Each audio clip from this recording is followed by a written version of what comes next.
ఏమైనా లాక్కుంటారా సార్? 200కు పైగా మరి ఈ ఎన్నికల్లో భారతీయ జనతా పార్టీ కూటమి విజయం సాధించిన సందర్భంలో మిగతా పార్టీల యొక్క మనుగడ కష్టమని స్పష్టంగా అర్థమవుతోంది.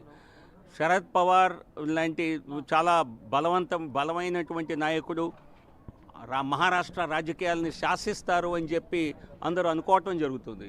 అటువంటి శరద్ పవార్ గారి పార్టీ, ఆయన నాదే అసలు పార్టీ అన్నారు, కానీ సింబల్ కానీ పార్టీ కానీ అజిత్ పవార్తో వెళ్ళటం జరిగింది. ఈరోజు శరద్ పవార్ గారికి వారి పార్టీకి డబల్ డిజిట్ కూడా వస్తుందా రాదా, 10 అంకె కూడా వారి పార్టీ సీట్లు గెలుచుకుంటుందా గెలుచుకోదా అన్నటువంటి పరిస్థితి ఖచ్చితంగా ఆ పార్టీ భవిష్యత్తుని మరి దాన్ని ఖచ్చితంగా ప్రశ్నార్థకంగా మిగిల్చేలా ఉంది. అలాగే శివసేన చూస్తే మాతో ఉన్నటువంటి శివసేన అసలు శివసేనగా ఎలక్షన్ కమిషన్ గుర్తించింది, కోర్టులు గుర్తించాయి, దాన్ని ప్రజలు కూడా గుర్తించారు. ఈరోజు ఉద్ధవ్ ఠాక్రే శివసేనని ప్రజలు తిరస్కరించారు. సో ఆ పార్టీల్లో రానున్న రోజుల్లో ఎటువంటి పరిణామాలు తలెత్తుతాయన్నది దానిపై విశ్లేషణ చేయటం అవసరం లేదు. మాకు ఒక స్థిరమైనటువంటి ప్రభుత్వం, దాదాపుగా మరి 80% సీట్లతో 75%కి పైగా సీట్లతో మాకు ప్రభుత్వం ఏర్పాటు అయ్యేటప్పుడు ఇతర వ్యక్తుల మద్దతు అవసరం లేదు. కానీ ఆ పార్టీలో ఎటువంటి రాజకీయ పరిస్థితులు తలెత్తాయో అన్న దానిపై మేము అంచనా వేయటం కష్టం.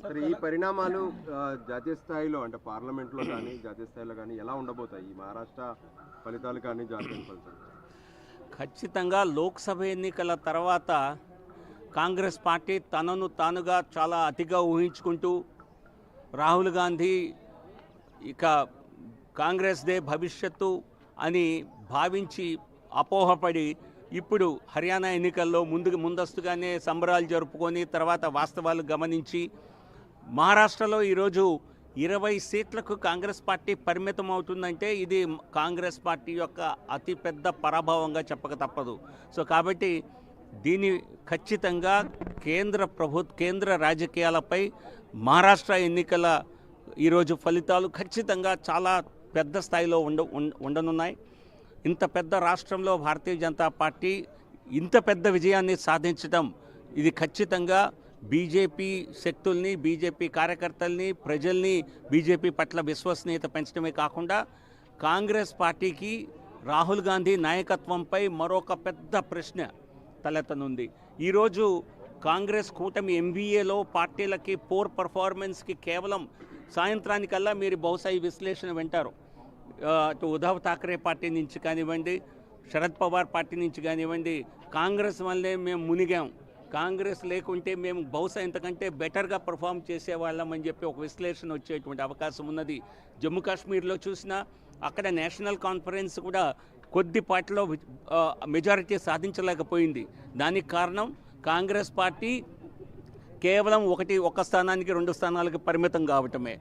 అలాగే తమిళనాడులో చూసినా ఏ రాష్ట్రంలో కూటమిలో కాంగ్రెస్ పార్టీ ఉన్నా మీరు చూశారు, మా ఉత్తరప్రదేశ్లో 9 అసెంబ్లీలకు గాను 10 అసెంబ్లీలకు గాను ఒక్కటి కూడా ఇవ్వడానికి సమాజ్వాదీ పార్టీ సుముఖత చూపించలేదు. ఒక రకంగా చెప్పాలంటే రాహుల్ గాంధీ నాయకత్వంలో ఈరోజు కాంగ్రెస్ పార్టీ ఇండీ కూటమి నుంచే ఒక రకంగా వారి యొక్క స్థాయిని తగ్గించే పార్టీగా ఉండబోతోంది. కాంగ్రెస్ గుర్తు హస్తం, కానీ అది పెట్టేది మాత్రం భస్మాసుర హస్తం. సో కాబట్టి కాంగ్రెస్ పార్టీ నుంచి అన్ని పార్టీలు పారిపోయేటువంటి పరిస్థితి తలెత్తనుంది.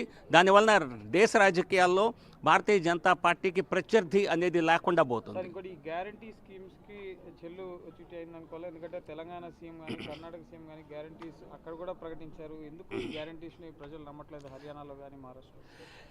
కేవలం ప్రజల్ని మభ్యపెట్టేటువంటి గ్యారంటీ పథకాలని కాంగ్రెస్